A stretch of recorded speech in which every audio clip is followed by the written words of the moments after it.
Welcome to AI Book Highlights. Great to be here. Today we're looking at Paramhansa Yogananda's Autobiography of a Yogi. Really an incredible book. Absolutely. It's more than just a life story, isn't it? Yeah. It blends his personal journey with some really profound spiritual teachings. It does. So what we want to do today is pull out maybe 5 key highlights, moments from his early life, his encounters. And then follow up with, say, 3 actionable takeaways. Things you can actually think about or apply. Exactly. Things that still resonate today. Sound good. Sounds perfect. Let's get started. Okay, first highlight. Let's talk about his parents, the influence they had. Right. This is foundational, really. Mm-hmm. His father, Pakabadi Charan Ghosh, described as kind, but also quite grave, sometimes stern. Yeah, a mathematician, very logical, guided by intellect, cautious too. Apparently, he'd often say no at first to things. That need for due reflection, as Yogananda puts it. He valued thinking things through. But he wasn't totally rigid, was he? He could be persuaded with logic, like the vacation trip or getting that motorcycle. Exactly. Reason could sway him, which I think shows a certain openness, despite the initial caution. Then you have his mother, completely different energy. Totally. The Queen of Hearts. Yeah. Teaching through love, using stories from the epics. Yeah. The Mahabharata, the Ramayana. Right, for discipline, but in a loving way. And she had this instant logic driven by compassion. Yeah, influencing the father sometimes, like with the 10 rupees for that needy woman. A real balance to the father's intellect. So it's not about one being better, but maybe complementary, head and heart working together. I think that's exactly it. Yogananda seems to value both from the start. It's a theme you see throughout the book. And then there's that shift after his mother died. It's quite moving how he describes his father. It really is. He says his father showed more inner tenderness, his gaze sometimes mirroring the mother's. Took on that father-mother role, he calls it. Became softer, more approachable. Solving family issues calmly, finding his own peace with Kriya Yoga after work. It shows a real evolution, doesn't it? It does. A deepening, perhaps, spurred by loss, but also love. Yeah. A powerful start to the story. Okay, let's move to highlight 2. This is where things get, well, extraordinary. Encounters with advanced souls, miracles. Right, like the story of Swami Pranabananda meeting Kedarnath Babu near the Ganges. And Pranabananda somehow knew Yogananda's father's son was waiting, and he outpaced Kedarnath Babu. While wearing wooden sandals. And Kedarnath Babu was in proper walking shoes. It immediately signals something beyond the ordinary. What do you think Yogananda is signaling there? Is it literal or symbolic of spiritual mastery over the physical? It could be both, couldn't it? It certainly challenges our everyday assumptions about what's possible. It sets the stage. And the story continues. Kedarnath wants leave to see his guru, Lahiri Mahasaya. And Yogananda's father, his boss, initially kind of ridicules the idea. Right, but then later he sees Kedarnath upset, tries to console him. And soon after, Kedarnath has that intense experience at work, the spine sensation leading to an early pension. Which he directly attributes to Lahiri Mahasaya's will, working through others, including Yogananda's father, ironically. It suggests this hidden layer of cause and effect, doesn't it? Where spiritual intention influences events in subtle, maybe unseen ways. And there's more. Swami Pranabananda actually predicts Yogananda's future life of renunciation and yoga. And sees him again later with his father, just as predicted. Plus, Kedarnath gets offered a job by the father later, but says he can't leave Benares because, alas, 2 bodies are not yet for me. What an enigmatic line. It points to a different level of awareness, maybe about destiny or limitations, or perhaps abilities beyond our norm. Speaking of abilities, the miraculous photo of Lahiri Mahasaya. Oh, yes. He apparently disliked being photographed. And in one group shot, his image just wasn't there. A blank space on the photographic plate. His explanation, I am spirit, can your camera reflect the omnipresent invisible? It's profound.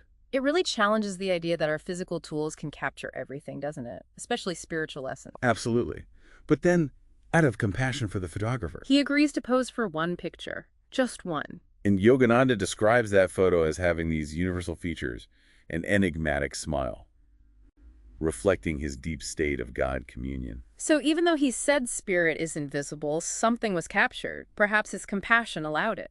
Maybe. It shows that connection, that willingness to meet others where they are, even from a very high state of consciousness. Okay, one more in this section. Ganda Baba, the perfume saint. Right.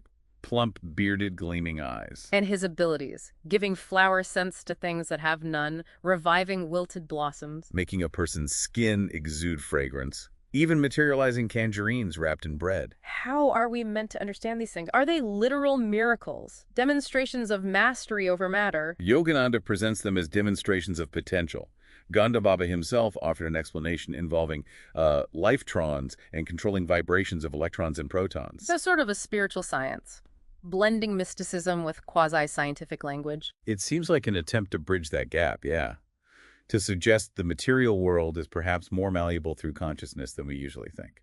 Fascinating, and definitely challenges conventional reality. Let's move to highlight 3. The Guru's presence, its transformative power. Yes, focusing on Yogananda's tutor, Swami Kabbalananda or Lahiri Mahasaya. Described so beautifully. Luxuriant curls, guileless eyes, gentle, loving, but firmly rooted in infinite consciousness. And Yogananda mentions their deep Kriya meditations together. The presence itself was key. It suggests that just being around someone deeply realized can have a profound effect, doesn't it? Exactly. It can elevate your own state, make spiritual practice easier, more potent. Kabbalananda shared his own experiences with Lahiri Mahasaya too, right? He did, feeling this indescribable peace, smelling fragrance just from the master's glance. He said concentration became effortless near Lahiri Mahasaya, called him a living temple of God. That really captures the essence of the Guru's role in this tradition, acting as a conduit, a living embodiment of the divine, making it accessible. Which leads nicely into Lahiri Mahasaya's actual teachings, highlight 4. He had a very direct approach. He told Kabbalananda to just expound on scriptures as the meaning came to him, trusting the Guru would guide his thoughts. Less about rote learning, more about inspired understanding. Precisely. And his core emphasis was on personal conviction through meditation, experiencing God directly. He said, words are only shells. Don't just believe things slavishly. Find out for yourself through joyous contact in meditation. That's the key. And he consistently recommended Kriya Yoga as the practical method, the solution. Whatever the problem, Kriya was the answer, essentially. A technique for direct experience. What about his view on self-analysis versus self-expression and spiritual growth? What was he getting at there? It seems he was steering people towards inner work, towards introspection and the disciplined practice of yoga rather than maybe performative spirituality or just talking about it. Focus on the inner transformation, not the outer show. That feels right. Deep personal exploration. Okay, highlight 5 takes us slightly sideways into science, but with a spiritual connection. Jagadish Chandra Bose. Ah, yes, the renowned scientist and botanist. Yogananda met him too. Bose saw his institute not just as a lab, but as a temple of science. That's beautiful. And his work was groundbreaking, blurring the lines between living and non-living. He perceived even inorganic matter as a thrill, with forces, responsive. It resonates so strongly with yogic ideas of a universal consciousness or life force permeating everything. Bose also challenged purely dogmatic thinking, saying God wants us to question and understand science as a path to truth. He saw the scientific path as an unending struggle, an offering accepting gain and loss equally, a very dedicated, almost ascetic view. And eventually his work was recognized internationally, a big moment for Indian science. Absolutely. It validated that deep inquiry could come from that tradition. His experiments were incredible, using super sensitive instruments. To show metals responding to stimuli poisons, antidotes almost like living tissue, ink markings showing reactions. Chloroform stopping vibrations, poisons creating a death notice on the chart. It's mind-bending. And similar results with plants. He saw plant biology foreshadowing human biology, suggesting plant experiments could reduce animal and human suffering. It underlines that interconnectedness theme again, doesn't it? From metals to plants to humans. Definitely. And later science on nerve impulses actually substantiated some of his findings on plants. He was way ahead of his time. Truly a fascinating intersection of science and, well, a deeper view of reality. Okay, so we've covered quite a bit of ground with those highlights. We have. Now let's try to distill this into some actionable takeaways for you listening. Takeaway number 1. I'd say, embrace a balanced perspective. Look at Yogananda's parents, the blend of intellect and love, reason, and intuition. Right. His father's logic and reflection, his mother's compassion and instant insight, both were crucial. So reflect on your own life. Are you maybe leaning too heavily one way? Could you benefit from incorporating both careful thought and empathy more consciously? Avoid getting stuck in just one mode of thinking. Value that, do reflection, but also the wisdom of the heart. Makes sense. Good starting point. Takeaway number 2. Cultivate inner awareness and, importantly, seek guidance. Yeah, Yogananda's life is full of encounters with these advanced souls, right? People with deep insight, even seemingly miraculous abilities. While we might not all meet perfume saints, the principle holds. Developing your own inner awareness is key. Through things like meditation, maybe mindfulness. Be open to guidance too, whether it comes from your own intuition, quiet reflection, or perhaps from wise people you encounter. And remember Lahiri Mahasaya's point. It's about personal experience in meditation, not just believing words. Exactly. Seek that direct connection, that inner knowing.